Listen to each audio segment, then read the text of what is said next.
Speculation mixed into your overarching investment strategy is okay, as long as you understand that's what you're doing. As it turns out, most people are speculating when they think they're investing. And if you don't understand the difference, it could get you into trouble. A precise explanation of that difference coming up. It's good to see you again. I appreciate you being here. This understanding the important distinction between investing and speculating will help you continue building your rapidly growing, highly diversified net worth, which, one video at a time, is exactly what I'm all about here on this channel. In our last video, I mentioned 4 ways to describe the act of you putting your money into an individual stock: investing, trading, speculating, and gambling. In that video, we covered the first 2 in detail. They are the most common among wealthy individuals. So you should definitely check out that one as well. Pause here and open it in a new tab, or make a mental note to watch it after. After investing and or trading, speculation too can have a place in a sound investment strategy.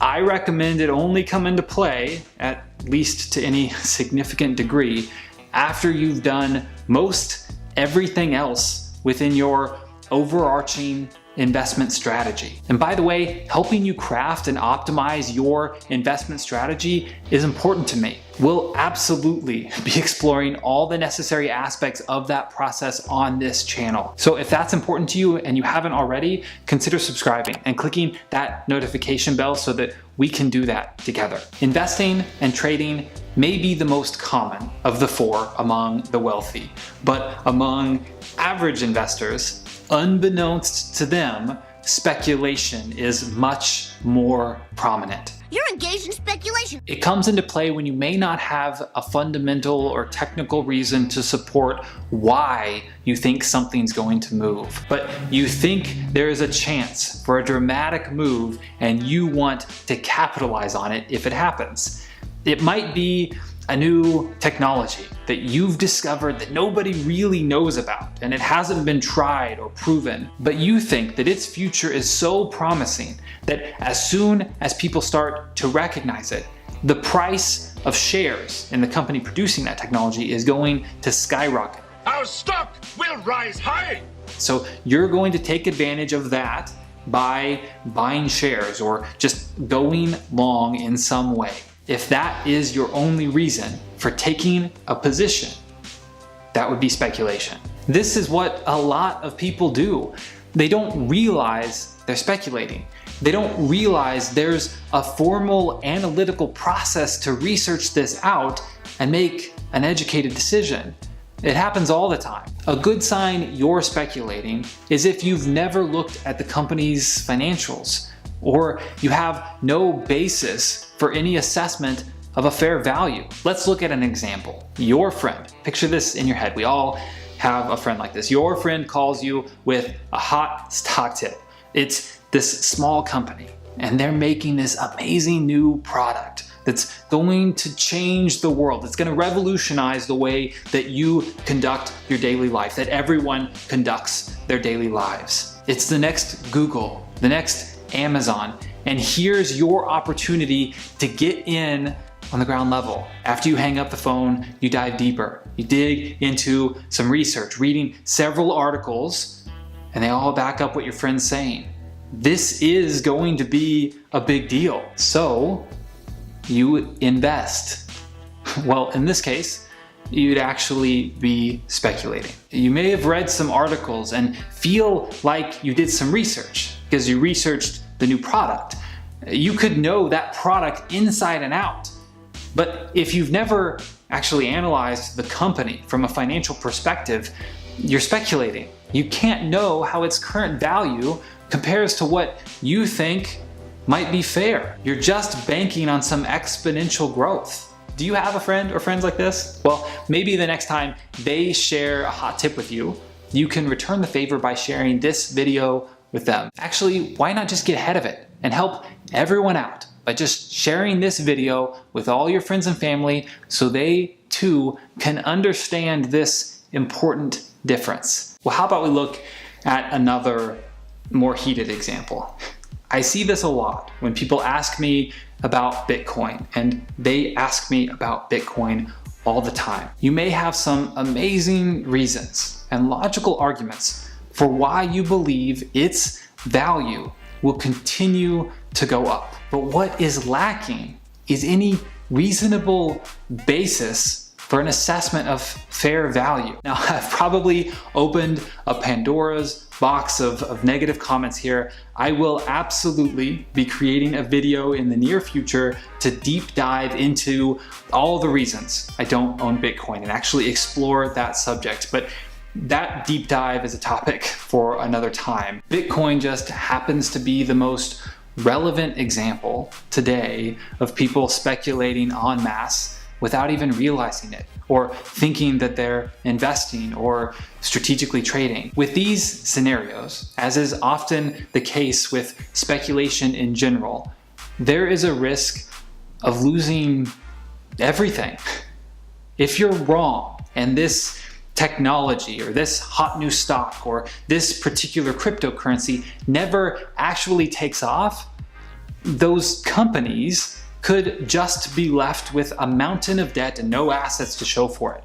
They could easily go bankrupt, leaving you with a 100% loss. And the value of the particular cryptocurrency that you're favoring, also, of course, having no assets tied to it, could drop to nothing. But if it had taken off as you expected, you could have made multiples. Maybe 1,000 or 10,000 or more % return. That's why people do it.